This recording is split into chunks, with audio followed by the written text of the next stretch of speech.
was last week's Wednesday? Bro, I don't remember. This is like video 700. It is. We've been doing this we've had a good run. This is dedication. Is it? I think so. Okay. Dedication to our craft. And I think if you go back and watch video 1 to video now, yeah, they're way better. The camera has certainly gotten bigger. The camera's gotten big. Like, yeah, it's a lot bigger. Yeah. The equipment is... Takes the whole table. Better. That's what she said. What's up, people? That was kind of growly. It's my turn to win.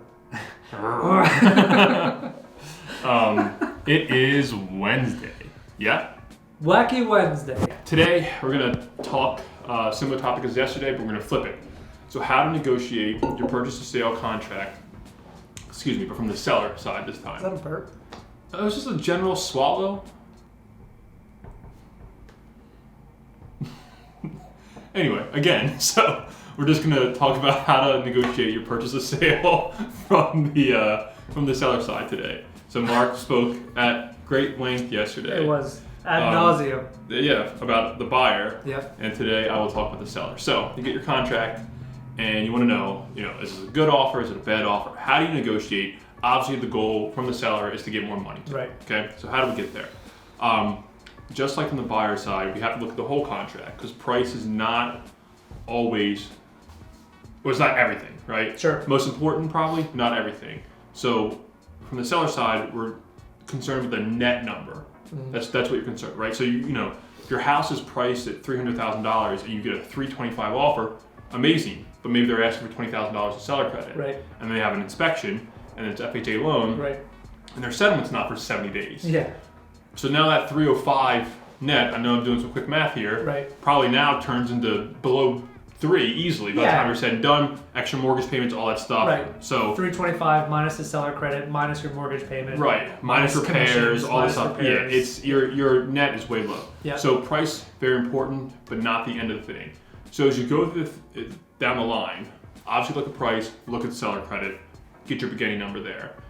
As Marc spoke about yesterday, one thing that I don't think sellers understand if you've never done it, and most people don't do it often, but selling a house is very stressful. Yeah. Moving, the whole process when you're trying to sell your house and move out of it, especially if you're moving to another house and buying, it's a very stressful thing. So understanding how much time you need to do that. So if you get, all day long, I would advise a seller, if you have a 305 and a 300, but the 300 is willing to give you more time, take that 300 for the peace of mind.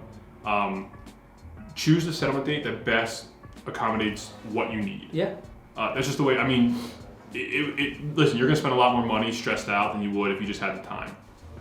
Then you're gonna go through your contingencies, okay? Home inspections, home sales, all this stuff will end up costing you money one way or another. Right. So, if there's home inspections, obviously you have to factor in how much it's gonna cost you to repair it. I usually will estimate 1% of the house. It's usually just a good starting spot. If there's a home sale contingency, there's a risk factor into that. Right. So if the buyer's home sale falls through, that means they are no longer going to purchase your house, which means the contract may fall apart, right? Which means you're in the market longer, which means you're paying extra mortgage payments, taxes, insurance, all this stuff. You're just losing money. It's a lot. Factor all that. And then the last thing I'm going to say is look at the loan type, right? So I'm not going to say don't take certain loan types, but if you have price that's apples to apples on loan types, there are certain loans that I think are more beneficial to a seller than others. Sure. Make sense? Yeah. Can you just touch? Yeah. Instead of saying like we're not going to pick one loan over the other, mm-hmm. Why would a conventional loan to a seller be more beneficial than an FHA? So it all comes down to the appraisal, right? So again, like we're never gonna say like you absolutely take this loan over the other. Right. But with the VA, FHA, these types of loans, the appraisal process is a bit more strict. Mm-hmm. So they may call out repairs, they all may call out repairs, right. Don't get me wrong, but you're more likely to see them on FHA and VA loans. So again, this just means more money spent by the seller, sure. Versus a conventional loan, which, is less likely to call out these types of repairs. Right. So that's it. I think it was fast, but it was shorter than yours. Yeah. I like to get right to the point. Just We'll see you tomorrow. Tripod. He tried to work it in.